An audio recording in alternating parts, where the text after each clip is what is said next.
Again, this is Tom Pritscher, and with number 4 in the series Meditation and Sacred Place. And the title of this video is called The Euphoria Response. What is the Euphoria Response? Well, it's part of Somatic Meditation Therapy. The Euphoria Response, in its broad meaning, is the antidote to unrecovered stress and trauma. Not stress and trauma, but unrecovered stress and trauma. Because stress is a good thing, and when you recover from stress, you get strong. Remember, we've talked about that on the earlier videos. But the problem is many people haven't learned how or don't know how to recover from stress and trauma. And then, remember last time we talked about the bubble diagram, and the bubble gets big, and then that's you're very separate. So that separation, and that's because of you developed a strategy from very early on of, because as a child you didn't have the wherewithal, but a strategy to not experience what's happening as it happens because you couldn't at the time. So your mind would make something to fill that. I call it, remember, the tear in the fabric of your being, to fill that gap. So and that's how the bubble gets bigger and bigger and bigger after years of that. So you're not in the moment then. You're making up things in your mind. And so what stress is in the body, it's stress because it's experiencing you, what you have not recovered from. Remember, down at the deeper levels, that same impulse is your teacher, but if you don't experience it, if you're not aware of it, there up in the big bubble, it becomes your jailkeeper, and bigger bubble yet, your executioner. So that's stress. Stress in the body, well, what is it in the brain? Very simple, one word will describe that: noise. Noise in the brain is when you're in sacred place, there is no noise because you're connected. Things are in harmony. There's peace, quiet, or maybe not quiet, but that harmony and peace are still there. It's sacred place. You are an instrument for that non-dual presence. But the more noise, the more that covers over that sacred place, that tranquility, that peace. So that's why I say that this somatic meditation therapy and the eye movements and the breath, and now we're into the part that I call the euphoria response, is the antidote to unrecovered stress and trauma. And of course the antidote is to heal the tear and become whole again.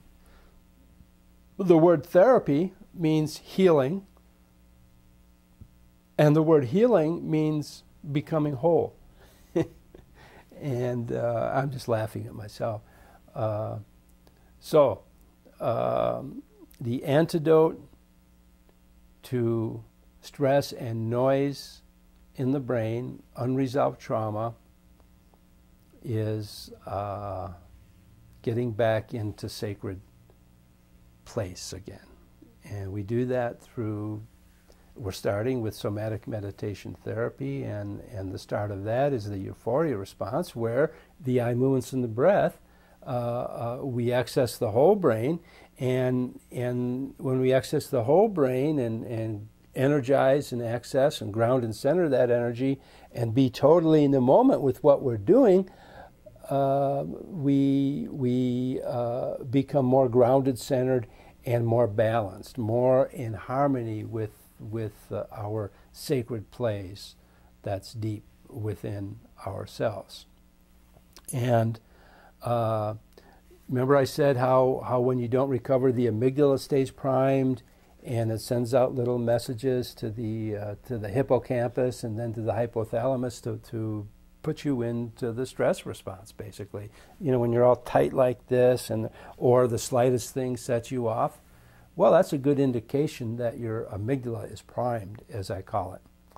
So, but actually before the amygdala, the vagus nerve plays a role. The vagus nerve, look it up. It's a long, it goes along the neck, but it's one of the most important nerves in the body. And when you stimulate the vagus nerve, what happens? You get more out of the stress response. Your heartbeat goes down.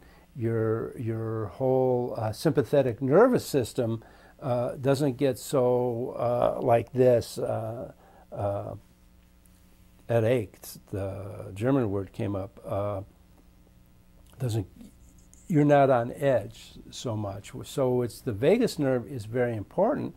So not only does the eye movements and the breath stimulate the vagus nerve and access the whole brain. I should have said that first. Not only does the eye movements and the breath access the whole brain, and we ground and center that energy, and then we balance off different areas of the brain that get off balance.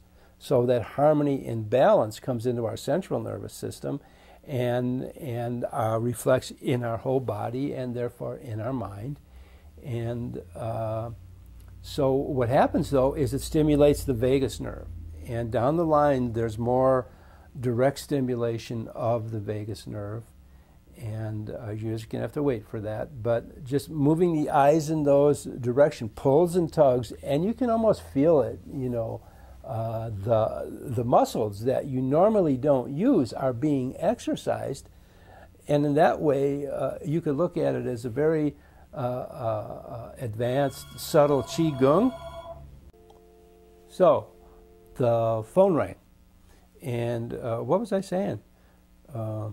Anyway, we're back again. So the pulling of the muscles that we don't usually use, and in that slow, it's like a yoga stretch, and it brings in the elements of qigong and the deeper energy work. See, we're working with energy, and because everything's energy, and we're learning how to work with energy beyond thought and concept, and that's where it ties in with alchemy, and I'll explain that later.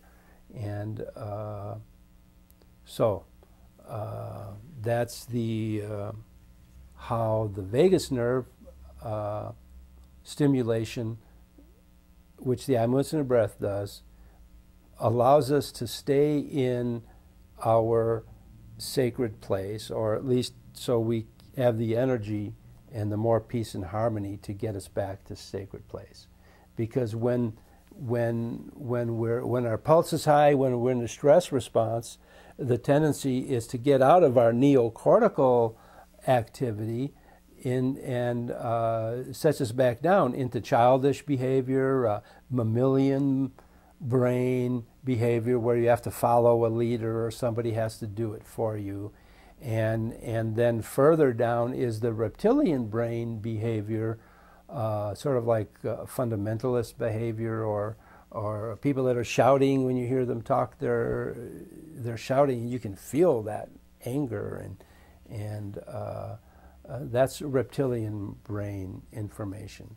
So we're going to stop here for today, and we will continue next time with what we're saying here. And I thank you very much.